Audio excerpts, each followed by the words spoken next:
Once upon a time, humans did all the work. Then machines showed up and said, nah, we could do better. 3 times, machines evolved, took away jobs, and flipped society upside down. Each time, people panicked, fortunes were made, and the world had to adapt, like it or not.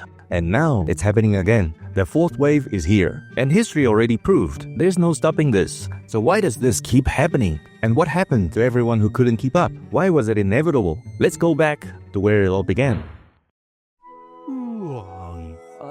Back then you worked from home, ate fresh, organic food, and lived life at your own pace. No alarm, no schools, no 9 to 5. Sounds great until you realize everything cost a fortune. 1 small pouch of salt? That'll be your entire life savings. Neat. I'll just eat dirt. But why was everything so expensive? Because back in 1600s Europe, monopolies ran the show. Kings handed out entire industries like party favors. If you wanted to make glass, weave cloth, or sell salt, you had to pay the king. British King James I even sold them like tickets to fund his government. But then, 1 small change flipped everything. In 1624, British Parliament said, alright, seriously, enough of this. They passed the Statute of Monopolies, which basically said, no more royal monopolies. Except, if you invent something new, boom, something like the modern patent system was born. From now, if you build something new, you owned it. And with ownership came profit. Suddenly, the British were obsessed with invention. Anyone could invent, and they did. First, James Hargreaves, a carpenter, built a spinning jenny, a machine that spun multiple threads at once. Then came Richard Arkwright, a wig maker, made the water frame, replacing human labor with water power. And Edmund Cartwright, a pastor, forgive me, Father, for I will put thousands out of work, designed the power loom, automating weaving even further. And just when people thought it couldn't go any further, enter the machine that changed everything. For centuries, mining had a problem. Water. They tried donkeys, hand pumps, prayers. Nothing worked. Then, steam engine. People discover that heating water and steam makes them expand and creates pressure. Simple, right? At first, it was just a fancy water pump. But then came James Watt. He made it 5 times better and even added rotary motion. Suddenly, steam engines wasn't just for mines. They could run machines, factories, entire industries. And just like that, the Industrial Revolution began. With machines, you didn't just make things faster, you made them cheaper. That meant you could sell them everywhere, but machines weren't cheap. So, a few people borrowed money, built factories, they took massive risks. For the first time in history, ordinary man could climb the social ladder, not with land or birthrights, but with entrepreneurship. Fair, right? The factory owners became the new power, and when you're rich, you expand. More factories, more machines, more profits. You became the capitalist. This was capitalism leveled up. New factories meant more machines meant more iron meant more railroads and mines. Each industry fueled the next, sped up the country, and Britain, it became untouchable. But here's the problem. Machines replaced thousands of jobs, but also created new ones. Factory jobs. Was it good? Well, great. Brutal hours, worse pay, working conditions out of a nightmare. And of course, they had a genius idea. Hey, you know who's really cheap? Children. But child labor wasn't new. Kids had always helped in the farm, but now they were crammed into dangerous factories. So who did this benefit the most? Factory owners? Filthy rich. Capitalists? Filthy, stinking rich. And those workers? Filthy, but not rich. In 1867, Karl Marx took one close look at this mess and said, yep, this is only going to get worse. His solution? Communism. A society where everyone gets what they need and no one is exploited. Wealth is shared. And some people really like that idea. They actually tried, and it became one of the biggest countries in history. So did things actually only get worse for the workers? Years later, Britain looked different. Cities were bigger than ever. Countryside had beautiful homes. People dressed well. Some even had time to go shopping on Sundays. How did this happen? Markets. Britain's factories needed customers, but there weren't enough in Britain. So Britain did what any rising empire would do. Expand. They built bigger armies, took over more colonies, grabbed raw materials, and flooded the world with British goods. They also pushed for free trade. And if a country didn't want to trade, Britain encouraged them with a little help from military. Because in the end, industries need markets, and Britain was making sure it had plenty. So, did life actually get better for ordinary people? Well, the first generation suffered the most, but machines reshaped everything. Factories, transport, and trade. That meant new industries and new jobs for new generations. Luxury? Still for the rich, but everyday goods, now they're cheap. And the biggest game changer? Education was becoming available to everyone. It wasn't perfect, it wasn't equal, but the world was moving forward. However, Britain's lead wasn't going to last forever. Because technology spread, the US and Germany weren't just going to sit back and submit. In the US, the government supercharged industrial growth. First, the US slapped huge tariffs on foreign goods. If you weren't made in America, you were made irrelevant. Then the US went westward, handing out free land to settlers in industries, and built all the railroads. In 1869, the US completed the Transcontinental Railroad, linking the country from coast to coast. Trade exploded, industry skyrocketed, the economy was booming. But maybe a little too much. By the 1870s, the US was laying down railroads faster than it could afford. Railroads were like big tech giants of their time.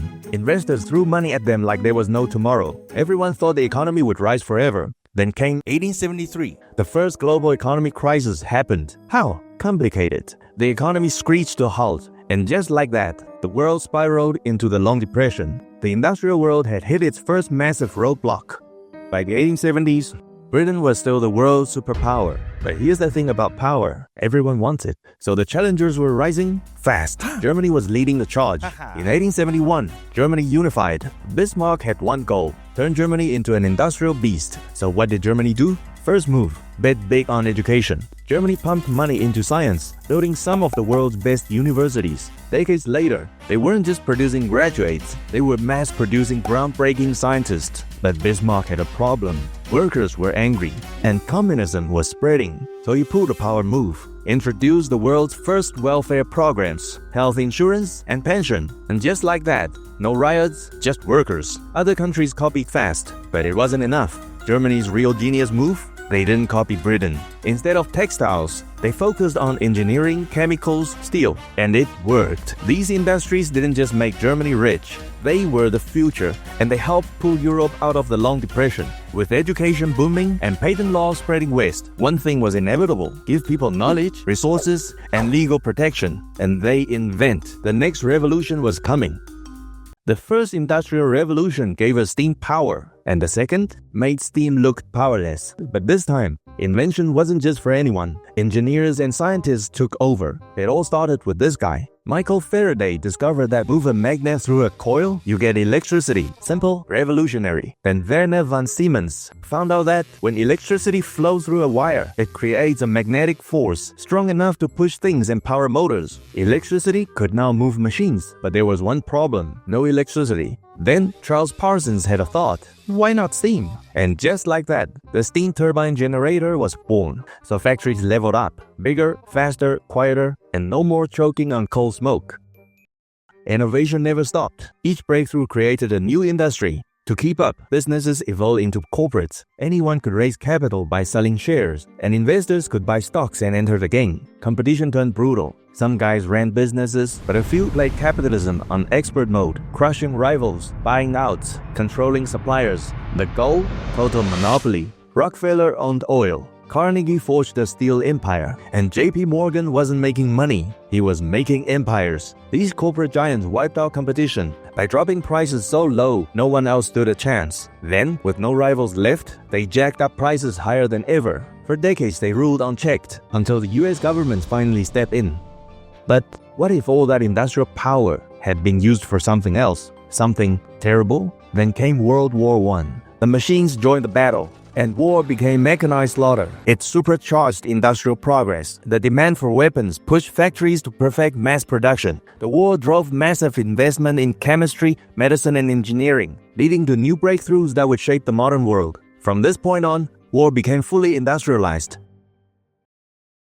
And when the world ended, Europe was in ruins. But one country was untouched. While Europe rebuilt, America was doing the Charleston dance into the roaring 20s. It became the world's factory. With the industries booming again, they needed not just workers, but skilled workers. More training meant higher wages, stable jobs, better housing, and small luxuries for some. But for most, factory life stayed brutal. Growing industries meant new jobs. White-collar work exploded. Engineers, accountants, and attorneys grew with the industries. Electricity transformed homes, and suddenly, everyone wanted more. Fridges, radios, lights. Demand exploded. Factories raced to keep up. But there was a problem. Production was too fast. Factories expanded faster than demand, flooding the market with goods. To stay ahead, companies made better products, cut costs, slashed prices, and produced even more.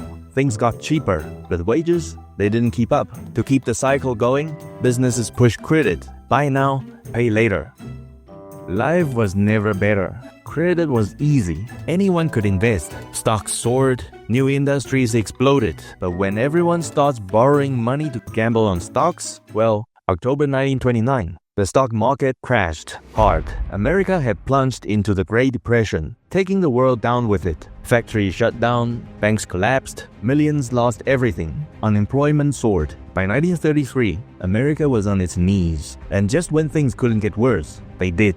Desperation led to tension, and tension turned into conflict. While America was struggling, Germany had its own crisis. After World War I, Germany's economy had collapsed. By the 1920s, their currency was so worthless that people burned money for warmth. But by the 1930s, strange, Germany was rebuilding fast, and behind this rapid recovery, a rising leader. Germany wasn't just fixing its economy, it was arming itself. But how did he do it? That would be another video. And Germany wasn't the only one preparing for war. Japan, expanding its empire. Italy, invading North Africa. And America, still trying to fix its economy. But war was coming, and when it hit, industrial progress surged to a whole new level.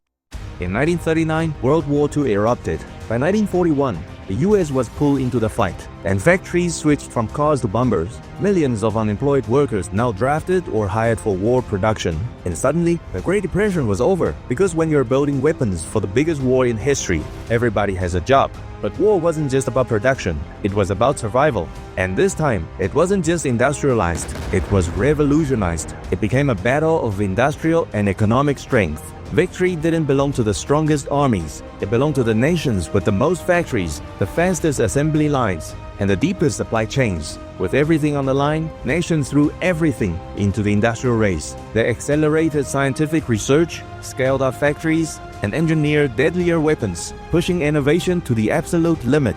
And in the final act of industrial warfare, mankind even unlocked the secret of the universe. For centuries, machines built civilizations. But on August 6, 1945, a new machine entered, one that could end them all.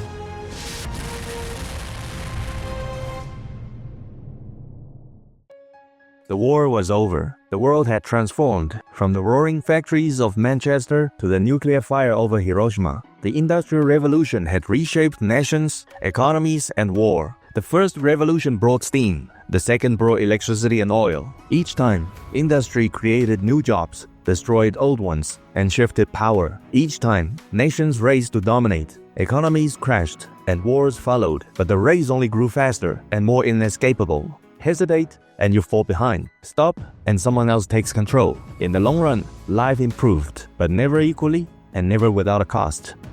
While Europe and Asia lay in ruins, one nation stood untouched, its factories intact, its economy booming, its influence everywhere. The United States had emerged, not just victorious, but as the new leader of the industrial world. But how do you lead a world in ruin? Industries need markets. Who was left to buy? History had proven one thing: industrial progress never stops. And from the devastation, something was taking shape, one that would spark a revolution beyond anything the world had ever seen.